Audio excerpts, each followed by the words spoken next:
Oh, hi everyone. It's just a good day to cook. Fall inspires me to, actually cook. When you're getting to you went to the farmer's market, you got all this good stuff and everything, and then it's like starting to go bad. So that's when you need to make a soup. And I found see this color, these golden. I didn't know that cauliflower came in this amazing gold color. I guess it comes in purple too. So I made this amazing freaking soup. Look at that. It's so pretty. I went on, what I do is I find like a very basic recipe online and then I kind of modify it to make it my own and based on what I have. And I just, like I say, I had a bunch of leftover vegetables and everything. So I started out where cauliflower was going to be the main star. It was going to be a cauliflower cheddar soup. Well, then, as you can see, I have a big old pot here. My kitchen's a huge mess. I have 4 teenagers living with me at any given time, so and don't look at it. Please don't look at the kitchen. Just look at the soup. So anyway, I went on. I found a very basic cauliflower cheddar soup recipe, and what it has you do. Well, okay. So I took the basic ingredients from it. What I had done is I took 2 pints of vegetable broth and put 2 pints of vegetable broth in the big kahuna pan and started boiling that. I put garlic, garlic, the chopped kind, and garlic in the vegetable broth because the vegetable broth didn't taste very garlicky. So vegetable broth, just Swanson vegetable broth. So 2 pints of that. Salt, pepper, garlic. And then I started that boiling over here. And then in another pot, I started the roux.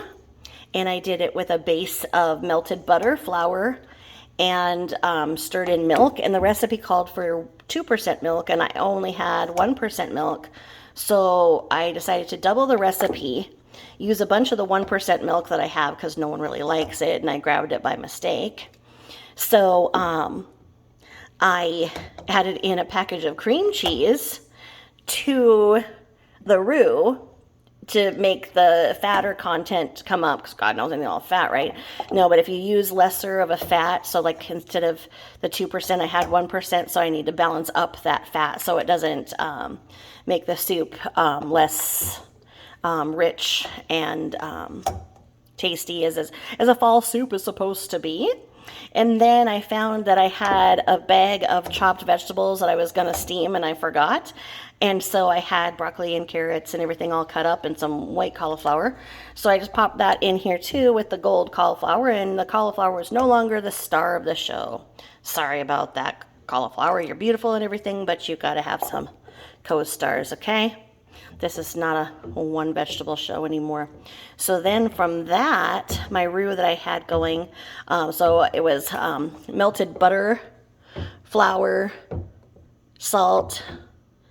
So I got the roux going with the flour and the butter, got that as a paste, and then slowly worked in the milk. And as I said, it was really thin. So then I worked in the cream cheese, and I put a whole container of cream cheese, one of those little boxes, because I had a bunch of that. Did that and then stirred in 3 packages of shredded cheese, and I had the kind of cheese that is partially Phillips cream cheese anyway, so it's a really good melter.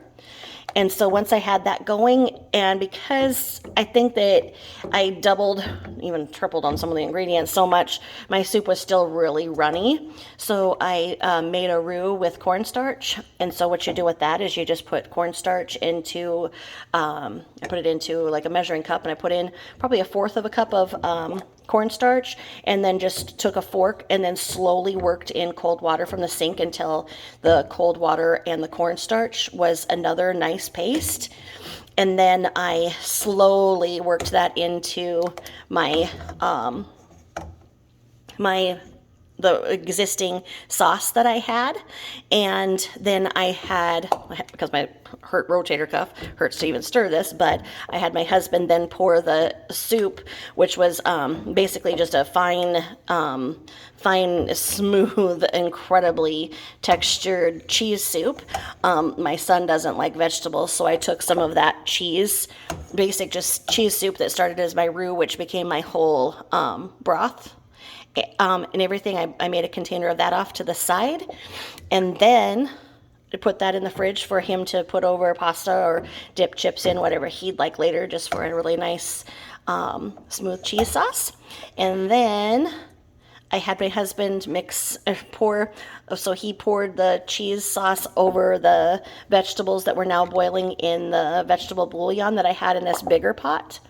And so we combined those two. And then I just kind of did things to taste. I added in some fresh oregano from my son's, his whole terrarium upstairs. He loves plants, so he added in some fresh oregano. I put in some rosemary, just because. And then I added more pepper, and pepper can really overpower a soup. I love the taste of white pepper, but I'm famous for overdoing it, and then I can't even eat it myself. So white pepper in a fall soup is amazing if you can stand spices. A lot of these call for Tabasco and other a little bit of chili pepper and stuff, and I don't like that at all. So mine is just a basic cheddar sauce with a roux, and then all of these vegetables that I added in to just make it amazing. And then what I'm going to do, my last step, is I put in a bay leaf or two, and then I'm just going to let this beautiful magic mixture just simmer for hours, probably 3 or 4 hours. And then I just have a basic baguette from the store, and I will warm up the baguette. I think I'm gonna just keep it. Maybe I'll cut it into slices and broil it with a little bit of butter. But that's all you need. I mean, if you want, you can do a little salad. But this is a really good, nice fall soup for you to try. Have a great day. Bye bye.